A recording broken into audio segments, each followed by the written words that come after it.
Well, good afternoon, everybody, and welcome to the London Archives. My name is Tom, and I'm an Engagement Learning Officer here. We just about managed to start on time. This seems slightly fitting that a railway talk is the one where we have a last-minute issue with the with the technology. So thank you for bearing with us. If you're joining us in person here today, welcome. But also, you'll notice that this is a hybrid event that we are streaming for people at home or anywhere else you might be experiencing this event. So that's what's going on here. If you have questions from home, please feel free to pop them in the chat as you go along, and then we'll have a Q&A for everyone at the end of the talk, which should last about 45 minutes. Our clock was actually broken. Some of you might notice on the way in that the time was wrong. So if I check my watch or check my phone, I'm not ignoring you. It's just so I can stay something like to time. So some familiar faces in the room. So welcome back, and I saw some familiar usernames as well. So if you're joining us for the second, third, or 100th time, welcome back. But some new faces as well. So an extra warm welcome if you're here for the first time. Those of you that are in that first camp will probably know what I'm about to say. It's a disclaimer I like to give most talks, but I think some more than others, which is I'm not an expert on what we're talking about today. So I'm an engagement learning officer here at the London Archives, so it's my job to sort of know a little bit about a lot. It's sort of my job to suggest some ways into our collections and kind of link our collections into sort of broader things that are going on in history and heritage. So what that means is, as I say, I need to know a little bit about a lot, but I'm sure with many talks, but anything railway related in particular, I've noticed there'll be some very expert people in the room. So questions are fine, comments are fine, corrections are tolerated. No, all joking aside, all very welcome, and we'll deal with that at the end. But really, what I want to do today is give an introduction to the broad history that we're about to talk about, and see how you can kind of sort of follow that interest through the collections and the resources that we have here at the London Archives. So I'll just grab something so I can change the slides. I'll just grab this keyboard, and then we will begin. So, as I said, it's my job to sort of link what we have here into sort of the broader things that are going on in the world of history and heritage. And 2025 is quite a big year in railway heritage. I'm sure some of you will be aware of it. Most of you will be aware of it. Indeed, some of you might have come here sort of through the Railway 200 programme. So 200 years is being celebrated as the 200th anniversary of the modern railway, and there are a series of events across the country that this is one of. You can find other events on this website here. That's just railway200.co.uk. So if there are other things along these lines that interest you, that's a very good place to go. You can see there's a countdown just about, which is now slightly out of date because I screenshotted this about 2 hours ago. But there is a countdown that's running at the bottom of the screen there. And so the date that they are using for the 200th anniversary of the railway is the opening of the Stockton and Darlington Railway, which is the 27th September 1825. So in the spirit of railway first, I wanted to sort of celebrate something here at the London Archives. But London has a very sort of vast and rich railway heritage. It in many ways it defines the city we live in today. But some of the very big firsts obviously took place outside of London: Stockton, Darlington, Liverpool and Manchester. So I thought, in the spirit of celebrating firsts, I would pick London's real kind of true claim to fame when it comes to railway first, and that is the first underground railway. And the first underground railway was the Metropolitan Railway, which opened on the 9th of January 1863. So 40 odd years after the birth of the railways, but something that was being talked about right from the very start. So it was the first underground railway, the Metropolitan Railway, and indeed the word metro, used to describe sort of underground systems in many parts of the world, is directly taken from that. We of course call it the underground or the tube here, just to be slightly contrary. The Metropolitan Railway in its original form doesn't exist today. It was amalgamated into the London Passenger Transport Board in 1933. But of course it lives on in the name of the Metropolitan line, and much of that early infrastructure is still something that we use today. Indeed, there is also an element of personal indulgence when it came to this choice of topic, because I grew up in Watford, spent many happy years in Swiss Cottage. Sometimes I come to the London Archives via Farringdon Station, as I'm sure some of you did today as well. So there's a nice personal aspect to this as well. Indeed, just even sort of saying those words sort of takes me back quite a few years, sort of getting primed to sort of dash across the station at Finchley Road or Wembley Park to try and switch between the Jubilee and Metropolitan line trains. When we're talking about the railways, I think it's almost impossible to exaggerate the impact that they had on society at the time, but also since then, both in Britain and the world. In many ways today, we are living in a world that the railways built. The ability to our living and working arrangements have been fundamentally shaped by it. The ability to live far from your workplace, and even our sense of time. The railways literally changed the way people kept their time. Before the advent of the railways, they might be, if you were to go, a few villages along, a few towns along, 4 hours journey this way, that way, there might be a small time difference, 5 minutes, 7 minutes, something like that. Didn't really matter. But the advent of railways meant that a timetable was required, an accurate timetable, a national timetable was required. And so in many ways that serves as sort of a metaphor and a stand-in for the way that railways were bringing the country together like never before. Initially, it was thought that railways would be primarily used for the transport of goods rather than people, but very soon the railways were finding there was a huge demand for passengers to travel on the railways to enjoy this new freedom of movement. And in doing so, it caused or exacerbated already existing problems in London, that of traffic and that of congestion, because many of these people now travelling around the country wanted to come to London. On the screen behind us, we have two images which hint at two railway firsts. So on the left-hand side of the screen, we have the first steam railway inside of London, the London and Greenwich Railway, which opened between 1836 and 1838. And this was the first railway to be built specifically for passengers. One of the notable and striking features of the railway is that it's sort of above ground, suspended on a system of viaducts, and you can see that quite clearly in this image on the screen here.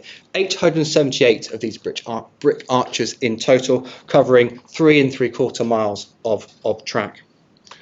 Alongside the image of the London Greenwich Railway is the first long distance or intercity railway to come to London. This is the London and Birmingham Railway, and Euston Station, which was the London terminus of this railway, opened in 1837. And both of these railways between them would sort of set a chain of events running, which would eventually necessitate the building of the underground railway known as the Metropolitan Railway. I always need to not call it the Metropolitan line, it's the Metropolitan Railway.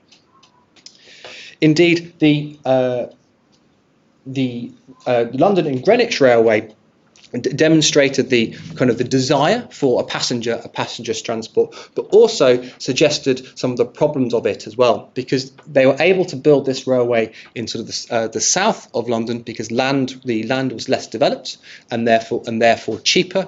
So this system was possible. The land to the north of the Thames, even at this stage, was far more built up, and therefore had far more a higher land value, and any construction work would have been more disruptive as well. The London and Birmingham Railway was the first intercity railway to come to London, but it was by no means the last. And the early years of the railway are sometimes characterised as a railway mania, and what we see in this railway mania is a combination of of capitalism at work. So railway companies realise that they can make potentially, I should emphasise potentially, they can potentially make a huge amount of money in this new technology, and private investors think they can potentially get huge dividends from in turn investing in these railways. And it's all sort of private capital at this, or mostly private capital at this stage. And what this leads to is a huge proliferation of routes across the country and into London. There is both, sometimes these routes are sort of sensibly planned and they make sense. They connect hitherto unconnected parts of the country together via railways. Sometimes they intersect in useful ways, but sometimes they don't. And this sort of laissez-faire, this sort of free-for-all attitude, this free-for-all attitude meant that there was often kind of redundancies in the line, as we might say today, or certainly a huge amount of competition and disruption. And this was becoming an increasing burden for the people of London in the early years of the railway. Then, as now, building a railway entails a huge amount of sort of physical disruption, inconvenience, people being often displaced from their houses, all that sort of thing. And there was a concern that if the railways continued unabated, that it would life would be sort of unlivable for the people of London.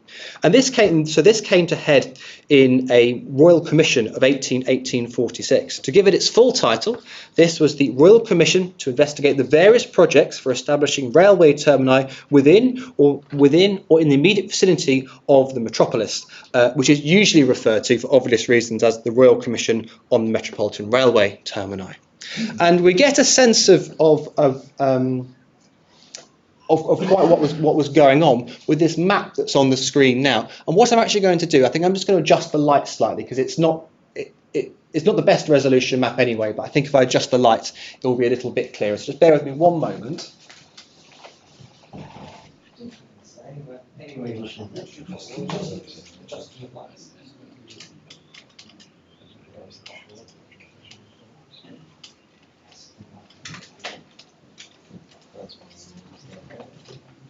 I think that should make things a little bit clearer, I hope. So this is a map from 1861, so actually 15 years after that Royal Commission, and it's Reynolds' distance map of London, ascertaining cab fares and showing the distances in every direction from the railway stations. So, as I'm sure you've worked out already, these circles are the distances from the stations. You probably won't be able to read the text from here, but for example, this blue text says 2 miles from Waterloo Station, and so on. And this gives you an idea of the placement of these railway termini, gives you an idea of the amount of them, but it also, I hope, gives you an idea of where they aren't, because we can see various sort of overlapping circles, but you'll notice the epicenter of these circles is for the most part outside of the central area of London, and that is no coincidence. So one of the recommendations, rulings, I'm not quite sure which is the appropriate bit of vocabulary for a Royal Commission, but one of the things to follow from this Royal Commission of 1846 is that there was basically an exclusion on building termini within the central part of London, for very good reason, that the disruption, as we heard, to sort of alleviate this level of disruption. But what this does, of course, is mean that you then have the problem: how do you get between these many stations, both in terms of continuing your journey from one part of the country or the other, or what if you simply need to travel within London? One of the solutions was to get a cab, to get a Hackney cab, and indeed that is the purpose of this map. It's showing you the distance, and therefore I think either on some maps it's printed on the same bit or overleaf. It's not included on this one. It's also telling you the fare. I'm sure with a bit of detective work you can think why that would be. If you're new to the capital, you can be taken literally, as they say, round the houses to the wrong part of London, and your fare will increase. And the idea being, if you're sort of forewarned is forearmed, if you know what the fare should be, you might be less likely to be scammed. Although I'm not sure I would fancy rocking up in Victoria, London with a map saying, no, sir, actually this map says you should charge me this much. But maybe some people have more confidence than me in those situations. But the other sort of knock-on problem, as you can probably guess from the number of stations and the exclusion of the stations, was traffic. Traffic was an increasing problem in London throughout the century, as indeed it is still one of the big concerns of London today. And this is an image from 1864. It's entitled "A Traffic Jam at junction with Brick Street," but I quite like, if you can make out the original, it's described as a block in Park Lane. And these images of sort of chaotic traffic jams are a real staple of the time. For some reason we don't have it readily available in our collection. I'm sure some of you will be familiar with Doré's very famous picture of Ludgate Hill, sort of jam-packed by St Paul's. And this was a feature of life. Too much traffic, too narrow roads, making it very hard to get around. And what this image does as well is gives you a sense of not just the volume of traffic, but kind of the variety and almost the kind of the chaos of it. So not just we have pedestrians, we have horses, we have cabs, we have an omnibus. There's a lot going on in this. A hard thing to sort of fight your way through. And of course, think about all those animals both being driven to market and for transport. A huge amount of mess. London streets were famously filthy at this time, and a large constituent of that mud, because they did study it to find out what was in it, a large constituent of that mud was either horse manure or actually the kind of the sort of the filings, the erosion from the kind of the various cart wheels as well. But in all that throng, you might be able to, at the back, be able to make out this omnibus. And that's what we can see here. Because one of the, if traffic is a constant of London life, another constant of London life is people sort of being entrepreneurial and trying to find ways, sort of sell people problems to the solutions of solutions to problems of urban living. And on the screen here, we can see one such solution or innovation. And this was by a man called George Shillibeer, and this is Shillibeer's omnibus.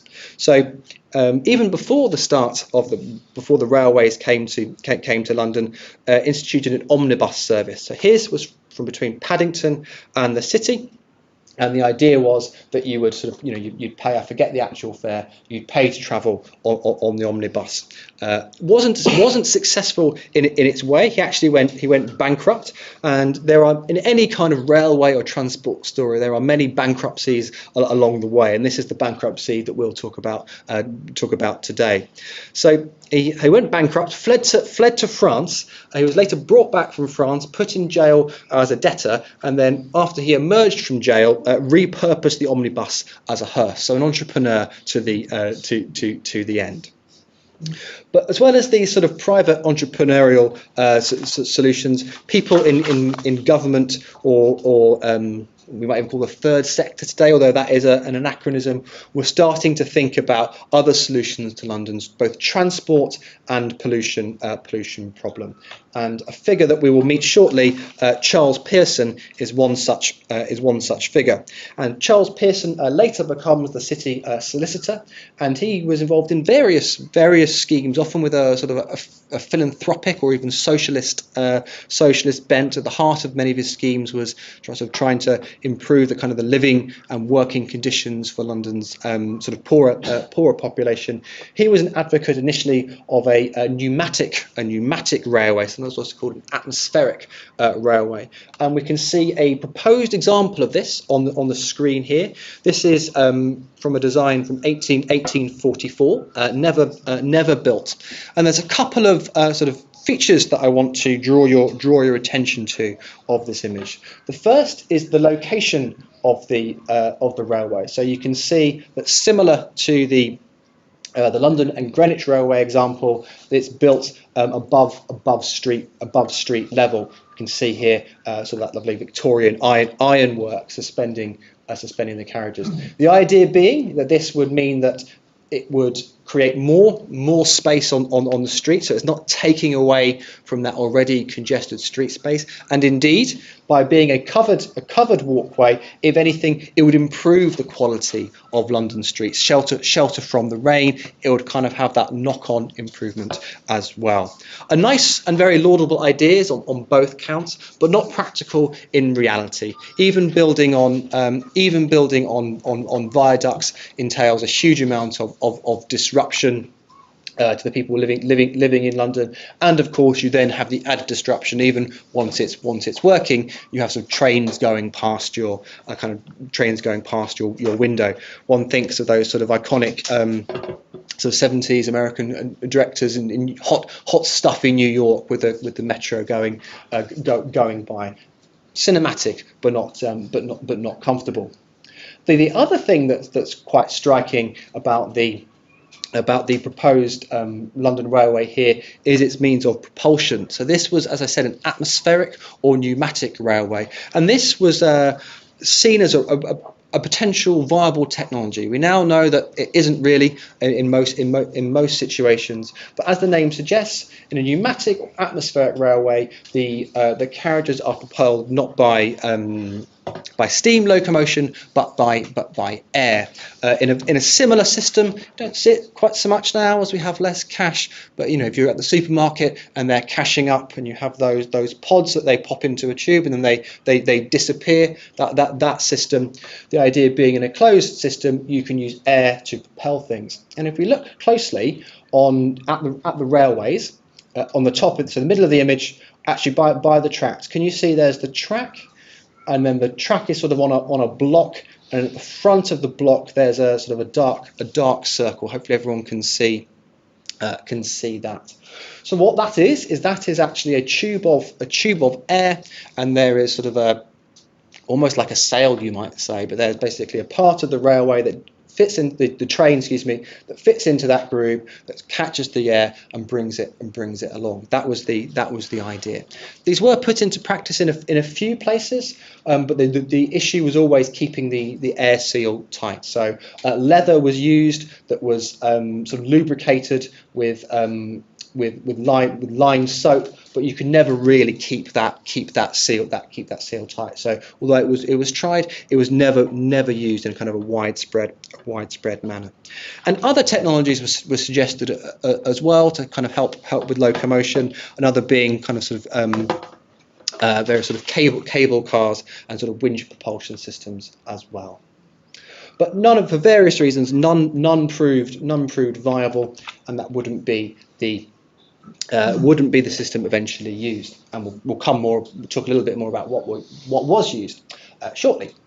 But on the screen here now, we're jumping forward just under 20 years from that previous image, which you'll remember is from 1844. This is 1862, and this is shows the construction of the Metropolitan Railway. So in 1854, Charles Pearson, who, as we heard, was the city solicitor, is instrumental in bringing together an act of Parliament that grants permission for the building of the Metropolitan Railway.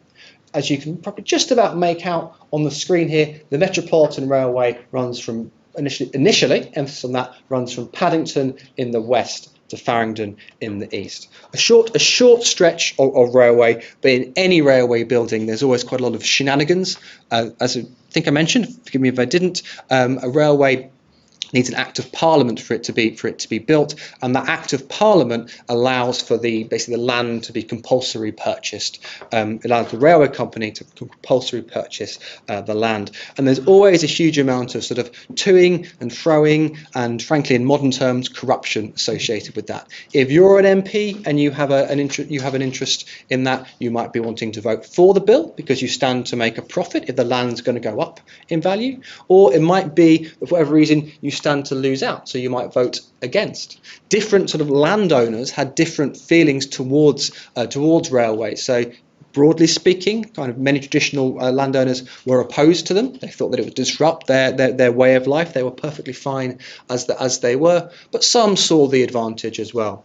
And interestingly, the church, who owned more land in the south of London, tended to be more sort of well disposed towards the building of railways, so more inclined to grant the building of railways on their land.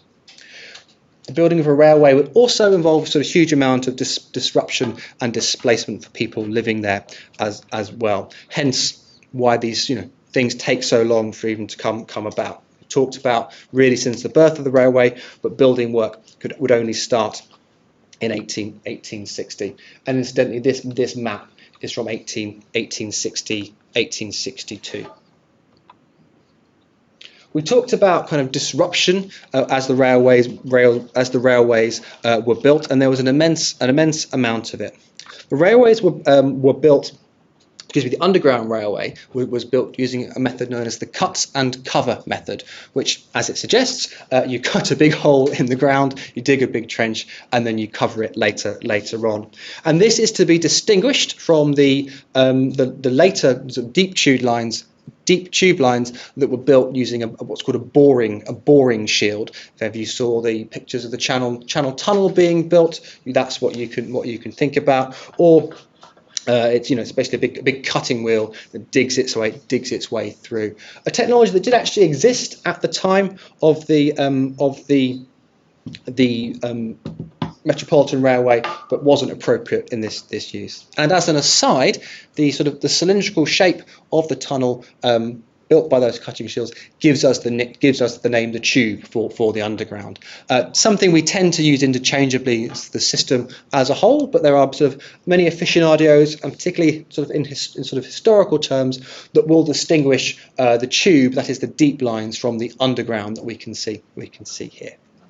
So I digress. The cut and cover method. You get a nice illustration of it here on this image, which is from a collection of around 40 images, and the photographs are taken by a man called Flather, George Flather, and they are all available on our London Picture Archive site. And if you are interested in history, this kind of history, I would suggest going on to just search for the London Picture Archive, and if you search Metropolitan Railway, you'll get many of these, but there's also a special gallery site with these, and there's about 26 images and 16 plans as well. So it's a really worth spending a little bit of time on. So this is the cut and cover method. Hopefully you've been as I've been talking, you've had a chance to take it in and get a sense of what's going on. So they're along the roadway at Baker Street, looking west. You can see the houses either side. We can see how a fence has been put up. They've dug in and they're building the tunnel, and then later on this will be covered over. We get a better sense of that maybe in this image, this next image, which I don't usually like to alter the images too much, but as you can see, the image on the left-hand side there, that's the original, and with the the sepia and the saturation, it's quite unclear. So on this occasion, I've taken the liberty of reducing the saturation on this image, and that's the one on the right, which hopefully means you can see it a little bit more clearly.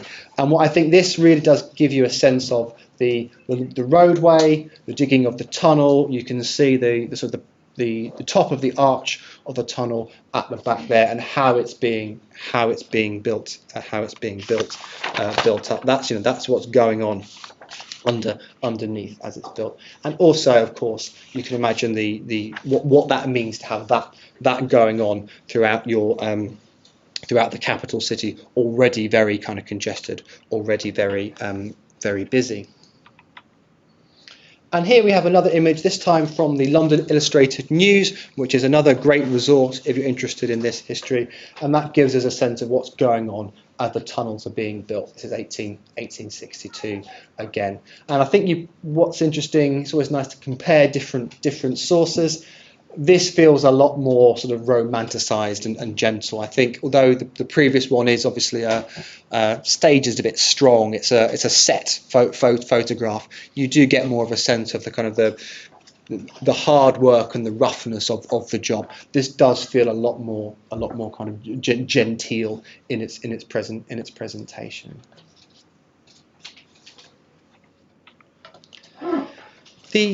All things considered, the building of the railway was fairly smooth.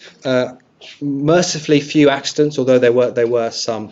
The first accident was May 1860, just after building started, but the accident wasn't caused by the construction. It was caused by what we might euphemistically call human error, in this case drunken human error. So a guard on one of the trains near where the works was taking place, drunkenly forgot to put the brakes on didn't apply the brakes on his train properly, and it crashed through into the work site. Thankfully, there was much damage, but there were no deaths on this occasion. A few months later, sadly, the boiler of an engine pulling wagons exploded, killing 2 people, and this was an occupational hazard at the time. This is still a young technology. In some ways, a dangerous technology without some of the modern safeguards that we have today. But the most well-known incidents that affected the building of the Metropolitan Railway took place in June 1862, and this was when, following a storm, the Fleet sewer burst, flooding the work. So the Fleet sewer was built almost contemporaneously with the Metropolitan Railway. The name Fleet refers to the old River Fleet, which it was. The River Fleet basically used to be used as a sewer, and then it was sort of bricked over and made a sewer officially. So it's an underground river that still flows, joining the Thames just by Blackfriars Bridge today.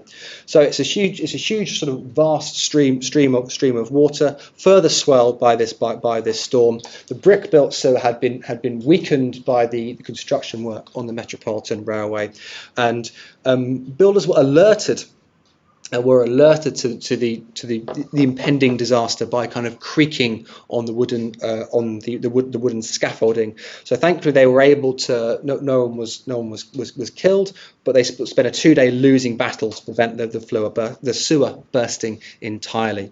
And then the inevitable happened, and this ended up costing the works another sort of £300,000, which was covered by issuing a new set of shares to grant a 5% dividend. But only slowed construction by a few months. And one of the really remarkable things about the building, not just the Metropolitan Railway, but many other railway lines as well, is how quickly they are built. I don't like to get kind of political in these talks. It doesn't seem really appropriate, but we might all just spare a moment to think about the HS2 and the problems that has befallen that.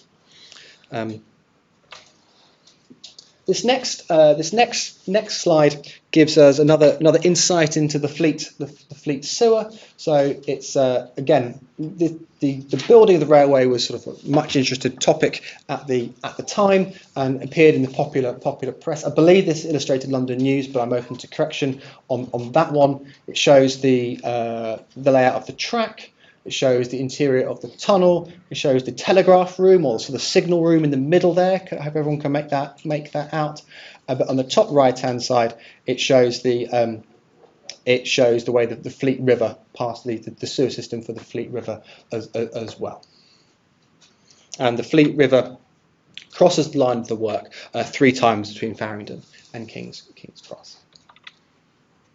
So we're now on May 24th, 1862. This is an image I dare say some of you will have seen before. Sometimes it's erroneously labelled as the opening of the railway, which it isn't. The railway won't open for another 6 or 7 months. But this is basically an inspection visit. So here there'll be various sort of shareholders and notable people sort of seeing where their money has gone and seeing where the works are up to, and hence why they're travelling in an open wagon, not the wagon that they would choose.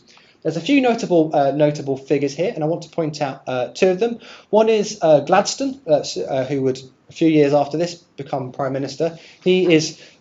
You might have better make it out in the audience, but they've very handily labelled, there's a key at the bottom, and they've labelled And what I think is a particularly charming feature, they've used the contrast of the top hats to put the labels on. The black of the top hat is a nice little framing there. So Gladstone is number 15. The 15 isn't easy to make out, but actually very helpfully, he's sitting next to Mr. Fowler, who was the engineer on the Metropolitan Railway, and he's wearing a white top hat, so he's much easier to find. And this question, I only noticed the colour of his hat about sort of 45 minutes ago, as I was just finishing off this talk, and I didn't want to fall down a why do some Victorians wear white hats rabbit hole and forget the key details of this. So I don't know why he's wearing a white hat, but I'm very keen to find out. And if anyone does know if that meant something different, if he's just stylish, if it's sort of some social significance, I'd love to know. So if anyone does know that, please let me know in the questions at the end, or if anyone at home knows, please pop it in the comments,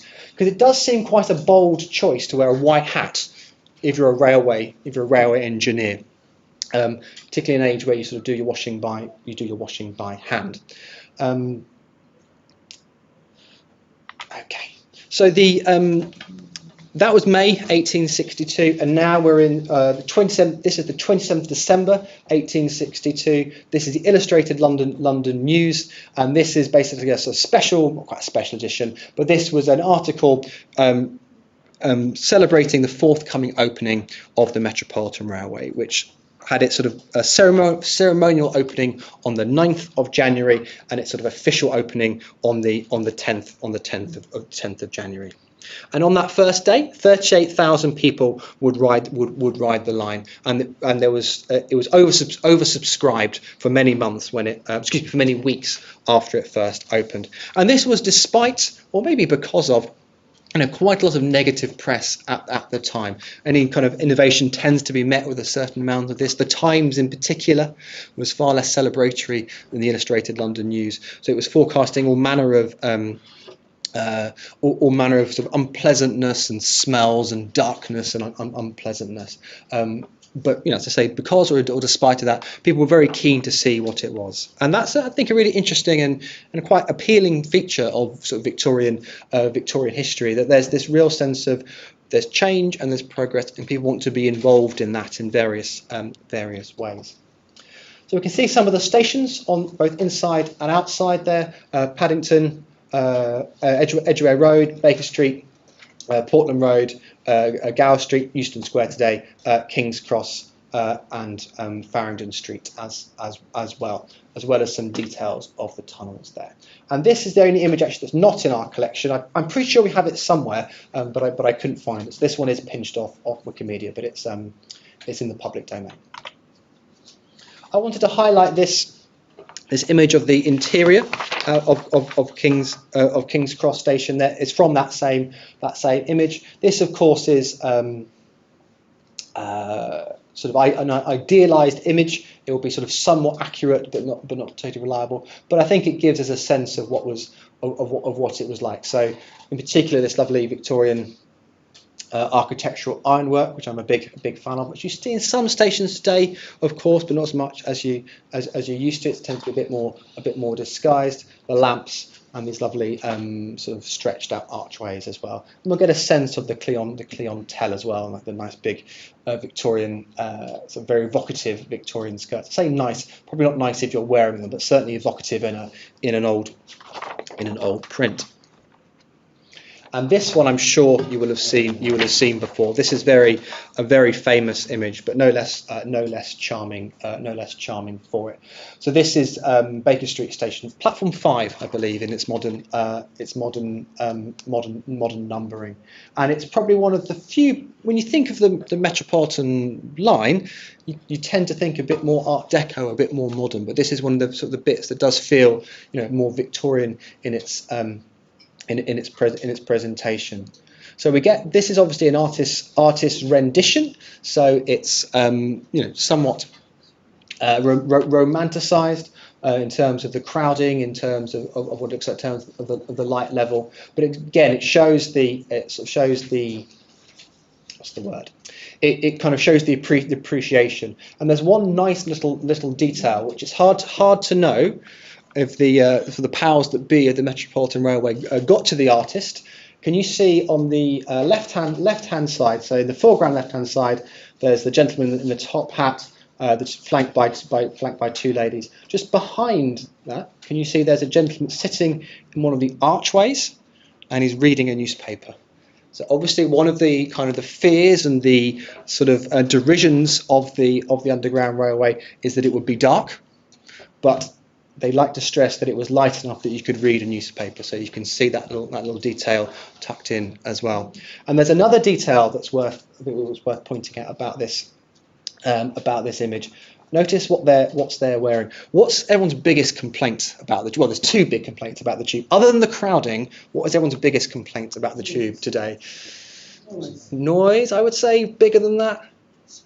It's really hot. Thank you. It's really hot. And see what they're wearing. It wasn't as hot back then. It's heated up over the centuries. So actually, it was quite cool back then because it was underground and it hadn't been disturbed. So over the decades, and actually the century and a bit, well, almost 2 centuries, 160 years, 1.5 centuries, round numbers, that it's been running. It's got hotter and hotter and hotter. But in this time, it wasn't as hot, anywhere near as hot. So that wouldn't seem quite as ridiculous a tire as you might think. Again, probably another image that's fairly familiar to you by the same artist. We had Baker Street before, and this is Paddington, Praed Street, heading towards Paddington. So again, a nice evocative image, which gives us a bit of a sense of what it would be like on the train. So usually three carriages, first, second, and third class. You can see the driver there. No not in an enclosed cab. By this point on sort of mainline railways, the driver tended to be in an enclosed cab, not thought necessary because they were running in tunnels. Notice how light the carriages are being shown. Again, that emphasis on light. So there were gas lamps. They were lit by gas, and there was a bag of gas, lighting gas, on the top of the carriages, enclosed in Indian rubber that was sort of recharged at the end of each journey. So I'm just going to skip forward and skip back. Yeah, and notice one sort of important thing that the artist has left out. This train is travelling miraculously. There's something we would expect to see if this was a photograph, or if there was more of an emphasis being put on sort of verisimilitude, on being true to life, that we can't see. There's no smoke coming out of the chimney. That's not the word. Is it chimney? Is it chimney? Is it? Yeah. Thank you. Yeah. Having a mental block there. There's no smoke coming out of the chimney, and this was, of course, going to be one of the big challenges of the underground railway. How to propel the trains in an age of steam locomotion. As we saw, cable and pneumatic power had been discounted. There'd been an initial attempt to build a smokeless railway in something that was known as Fowler's Ghost, named after Fowler, the engineer, the chief engineer, we might say, of the Metropolitan Railway. The idea was that it would basically generate its steam, generates its heat, and therefore its steam before it entered the tunnels. Because I should stress that it wasn't underground the whole way, and then heat bricks would be used to keep that going, and therefore there wasn't the need for the kind of the burning of the coal, and actually sometimes coke as well. And it didn't work for various technical reasons that I'm not going to claim to understand. It was a failed idea, and Fowler found this a real embarrassment. He personally thought this was a kind of a blot on his professional record. I'm not sure if it was widely seen that way, but that was certainly seen as his. He certainly felt that. But there were various attempts to sort of mitigate the issue of smoke on the railways, and a little after the system started operating, a system of condensers was used. So that would allow at least the steam that was used, that was generated by the excess steam generated, to be kind of condensed, put back in a kind of a cold water tank to prevent quite the amount of steam being generated. And indeed, in that previous image, actually we might go back to the previous image. In the previous image, we noted that the driver is sort of exposed to the elements there. And one suggestion is that the reason that he wasn't put in a cabin is because that would make him extra careful about the way he was tending his fire, make sure he'd keep that cold water tank topped up, because he would be getting the worst of the smoke and the steam going in. And definitely one of these issues where it's impossible to know the true extent of the issue of the challenge in hindsight. People were used to more discomfort back then in many regards. It was smoke and steam and dirt was more of a fact of life than it is now. But there were certainly complaints by the passengers, and indeed sometimes by the staff as well, about the bad effects that the smoke, the soot, and the steam was having on people's health. And indeed, there was a death of a member of railway staff that was directly attributed by the coroner to the working conditions around the propulsion, that the company sort of flatly denied, and in a move that feels sort of straight out of the modern world of PR and spin, actually started to say that the smoke was actually quite good for you. The combination of the steam and the sulfur in the worryingly, and the sulfur in the coke was actually a tonic, and that there were some specific workers who actually asthmatic chose to work on the railways because it was good for them. Again, slightly dubious there. And as sort of an interesting aside, there was no smoking, sort of tobacco smoking allowed on these trains, but there was actually a petition for it to be included and allowed on these trains. So I don't know if that's because it was bad enough anyway. What's the problem? Just a more general sort of sense of smoking being a popular part. So as the building, I want to emphasise the running in the early years, but it would be kind of remiss not to sort of allude to at least to its later history. So it was always designed as a business enterprise, and just as the overground lines, the main lines, had been built through a sort of series of private companies competing with each other. The same was true of the building of the underground system as well. And there was sort of various kind of competition and shenanigans, which might be a nice talk for another day. But as I say, the idea was always more expansion, and one of the really important sort of early goals for the Metropolitan Railway Company was the so-called sort of inner circle, or the circle line, similar but not exactly the same as our modern day circle line. And this map from 1886, you can see the Metropolitan there, that complete circle has been built, and you can see as well how it's starting to go out to the west and out to the north as well. And at its zenith in terms of track length, the Metropolitan Railway would run as far as Aylesbury in Buckinghamshire, and it also would be, I think, remiss, not particularly from where I grew up, it would be remiss not to say as well that there was always a desire for kind of a northwest expansion of the Metropolitan Railway, and that came sort of gathered pace, particularly in the early 20th century, and it was the promotion, the marketing of the Metropolitan Railway that gave us the idea of metro land all along out that way. What that shows us as well, going back to that earlier point of just the changes that railways built, that you could go and live out in northwest London, you could go out and live out in Hertfordshire and still work in the city, both sort of narrowly and broadly defined, because of the coming of the railways. And on that note, I'll thank you for your attention. I hope you enjoyed the talk today. As I say, we have some very nice sources here that it's been fun to share with you today. It's time. Thank you very much. And now we can take some questions, comments. Dare I say it, corrections? All joking aside, that's fine. And what I'll do is I will just repeat any questions just for the benefit of the people at home. So we'll start off here. Just one question. Yeah. really. I noticed in some of the images they had raised platforms. Some of the stylised images they appear to not have raised platforms. In the very early days, were raised platforms, or how did they actually get onto the trains? I've not noticed. So the question was, in some of there's a difference between the level of the platform to the train in some of the images, particularly in the sort of stylised and non-stylised ones. The Baker Street one had platforms, but the King's Cross, I think it was, didn't have platforms. Let me see if I can find it. It just seemed a bit unusual. Yeah, let's see if we can find it. Yeah. Yes, I see what you mean. I'm assuming I wouldn't read too much into that. So just 'cause it's I don't know for sure. As I say, limit of expertise, and I don't want to say the wrong thing.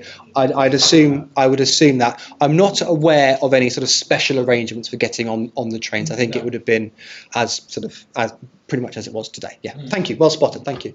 Question. May I just come in a little bit further on that point? Yes, please do. Yeah. Having had a background of librarianship in the railway industry. Wonderful. Yeah. Yes, there were raised platforms, but not necessarily as high as we see them today. There's a long history about starting with low ones and gradually building higher. So in the image you've got before you at the moment, they look hardly raised. That would be common at the time, and they were higher later on. And at that station, they would have been raised at some stage to a new height. Thank you very much. So I'll just repeat that for the benefit of the people at home.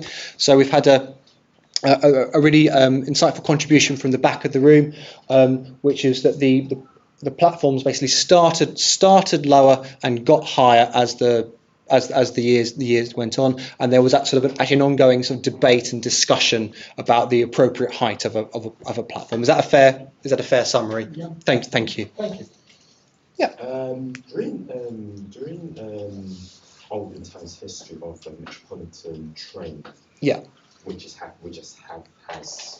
no buildings and no land, was there removal climate? Can you think to answer that question? Could you just repeat the last bit of the question for me? Climate removal. Because yesterday I did the talks in Bedford House, and climate removal means that you put something in a bag and like a dust, and you can create a land like that, sort of things like that. Did it happen? I'm not sure I quite understand. Are you talking about using that to cool the trains down? Yeah. So so the question was, were there any sort of early type sort of air conditioning or something like that, like a climate removal system? Yeah. I'm not aware that there was. Actually, my understanding was in general it was a bit cooler in the underground then than now. So all the time. Yeah, because it's basically had less time to heat up, and that's sort of why they could wear those clothes. I'm not aware of that, but there'll be some expert people in the room. So if anyone is aware of any proto air conditioning, I'm happy to admit the limits of my knowledge, and I would be really keen to hear that as well. So thank you very much. Yeah.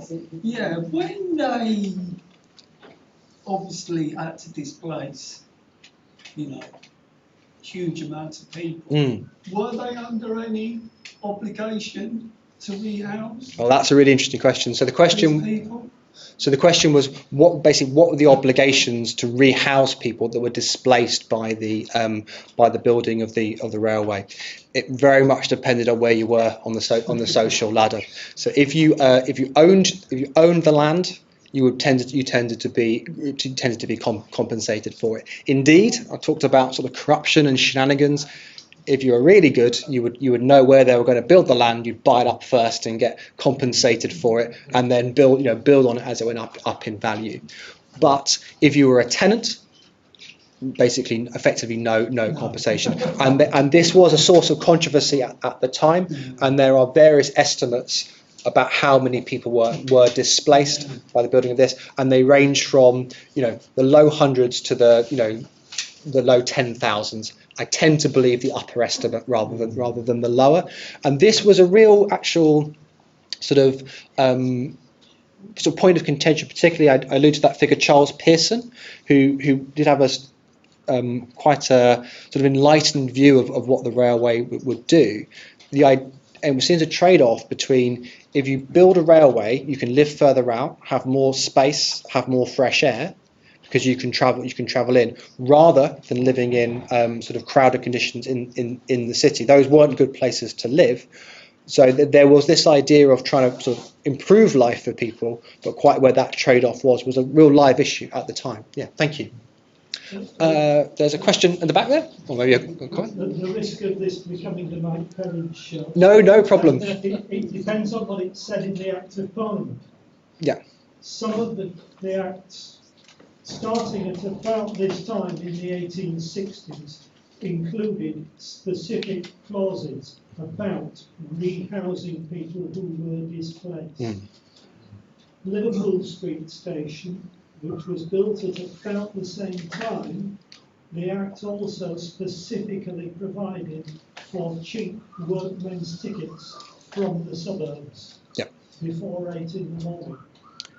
So it was beginning to be provided for. Thank you. So I'll just repeat that for the benefit of people at home. So again, a really useful insight from the back there. So by around this time, so around the 1860s, in some of the acts of Parliament, there was provision in the Act and kind of compensation built in for the Act, and also we see requirements, say for Liverpool Street, for cheap workmen's tickets, and indeed I believe they later ran on this as well, on the Metropolitan Railway as well. And if you're interested in that side of things, well, Henry Mayhew, again, some of you will be familiar with him, sort of the journalist, social commentator, often worth taking with a pinch of salt. He does go and talk to people who are travelling the railway, the workers on the railway, to sort of get their opinions. And some of them do talk about the value of that workers ticket.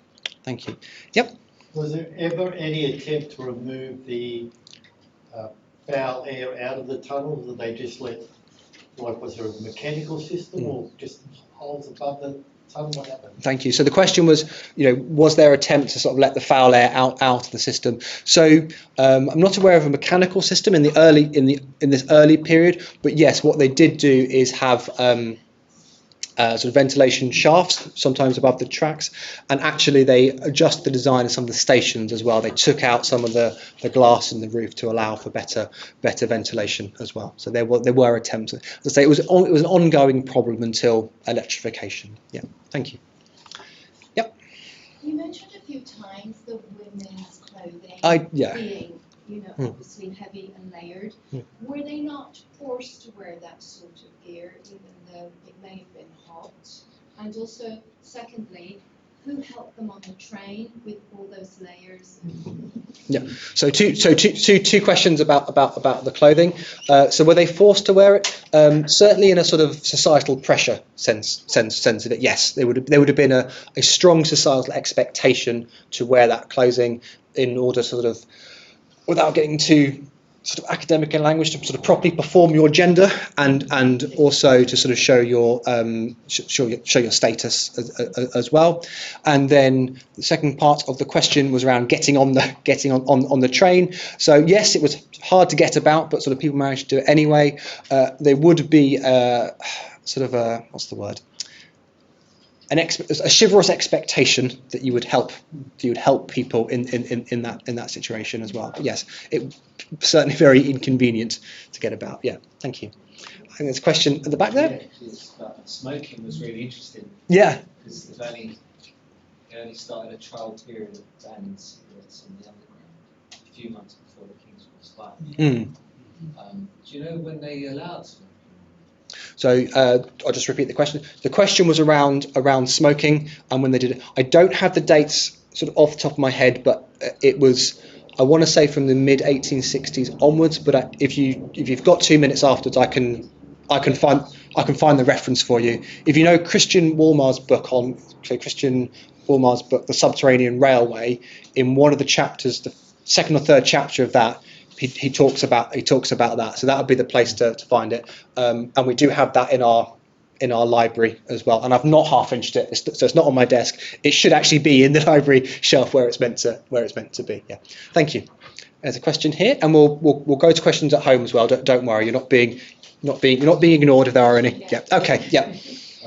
Thank you. My question is: was the Metropolitan Railway funded entirely by private investment, or was there any government investment? Okay, so the question was it funded entirely by private investment, or was there any government investment? There was, to the best of my knowledge, it was largely private investment, but there was quite an interesting sort of financial arrangement whereby the City of London supported it financially. Now, I can't remember the details exactly, but basically, again, this is Charles Pearson in his role of City of London solicitor, and again, the full details of this would be in Christian Woolmar's book. Basically, there was a shortfall or a gap of funding of around, I want to say, £250,000 in the money of the time, and it was something to do, it was a clever financial instrument around the city wanting to invest, but not going to invest money directly because that would have been seen as improper, but buying shares, but saying it wouldn't allow it would refuse some permission if these shares weren't allowed. I'm afraid I can't quite remember the details, but again, Christian Woolmar's book is a place to do it. So largely private, through the Metropolitan Railway as a company, also the Great Western Railway as well, because they wanted to go through the lines, with some support from the city with an unusual sort of financial instrument. Thank you. Oh, the question was, did it make a profit? Yes, it did. Yes. Yeah. Substantial enough for it to keep on going, but I couldn't give you figure. But yes, it was profitable, and it was popular. I think that's the thing. So it was popular. There was big demand for things. Indeed, I mentioned the Great Western Railway, the Metropolitan Railway, and the Great Western Railway had a falling out over demand for trains, because the demand, I think it's fair to say, almost exceeded expectations. Yeah. Thank you. Yeah, mentioning Great Western, I'm looking at some of those illustrations. Remind you, was the Metropolitan Railway built as a broad gauge railway initially? Because these images look very much like 7-foot gauge, and I assume if it was Great Western connection that would have been a reason. Yeah. So the question was, what gauge was the railway built on? And I'll just explain the question for the uninitiated. So the gauge of a railway describes the distance between the tracks. Let's see if I can get this right. Standard gauge is 4'8" and a half. I knew the half. I wasn't going to forget the half. I forget the 8, not the half. 4'8" and 4'8.5" inches wide. That's sometimes called Stephenson's gauge or standard gauge, because that was the gauge that was used in the early mines that were the predecessor of the railway system.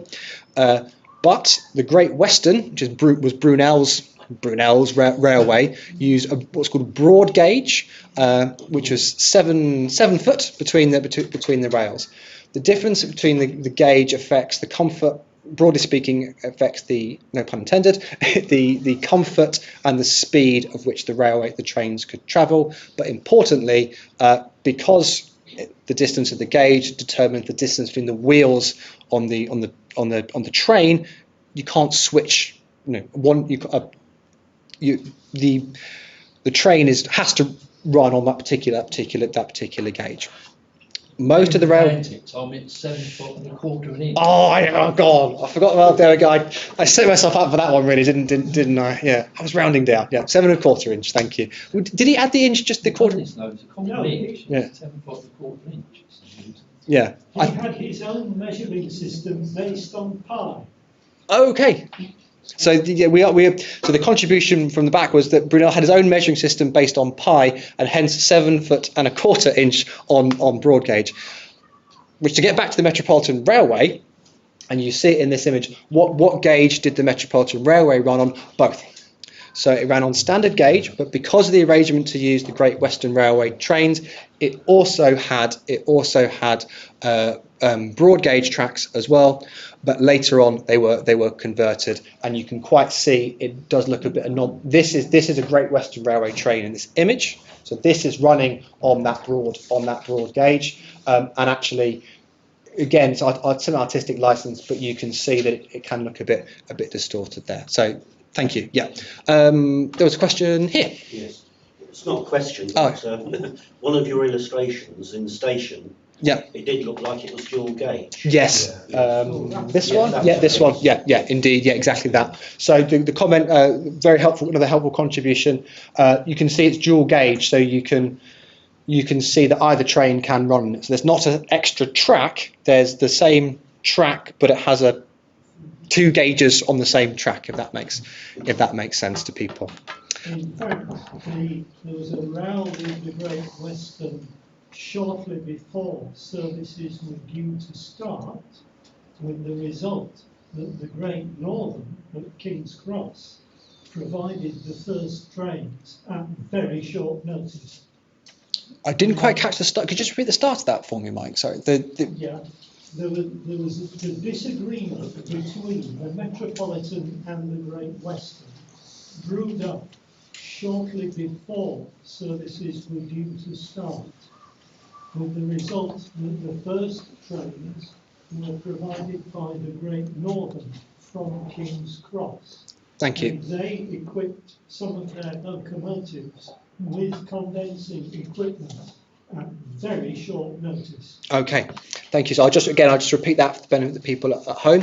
So there was actually, although the Great Western Railway, so the broad gauge, were going to supply the initial trains for the opening, basically a disagreement between the Metropolitan and the Great Western brewed up right just before opening. So at the last minute, the Great Northern, another railway company, provided the trains, and they were able to make that adjustment that I alluded to earlier about the condensing to reduce the amount of steam at very short notice. Thank you. Are there any questions from home? Sorry. Okay, so is there any more questions in the room? Yeah, one more here. Fascinates me, and I'm obviously not from your country, but you mentioned the heat build-up in the tunnel has been going up over years. Like, has that been quantified? Is it 3 or 4 degrees hotter or 5 degrees hotter? I mean, so the question was, can we quantify that heat build up in the tunnels? It will have been, but I don't know what the quantity is. But yeah, considerably. Is there any attempt to mitigate that temperature increase, or is it that's just something the way it is? Yeah, and then the question was, have there been attempts to mitigate it? So cooling the trains has been a kind of a long issue, and the problem is all around, what do you do with the heat? Where do you put it? So recently-ish there's air conditioning on the Victoria line, but most of it you just have to suffer the heat. It's just an issue with it. But we have me again. Yeah, it's okay. No, it's very welcome. Yeah, I think this is one point where you have to distinguish between the subsurface lines like the Metropolitan and the deep level tubes. Yeah. Okay. Heat build-up is a much bigger problem on the deep level tubes. And the reason why it's built up more and more over the years is that gradually the soil surrounding the tunnels has got warm, so there's nowhere where the heat can dissipate to. On the subsurface lines where you have a larger diameter tunnel and more free air, it's much less of a problem. And that illustration you're showing at the moment, those shafts at the side are not just letting light in, they're open at the top for ventilation as well. Thank you. So the insight was that when it comes to the issue of heat on the underground system, it's good to distinguish between the tube, the deep lines, and the subsurface lines.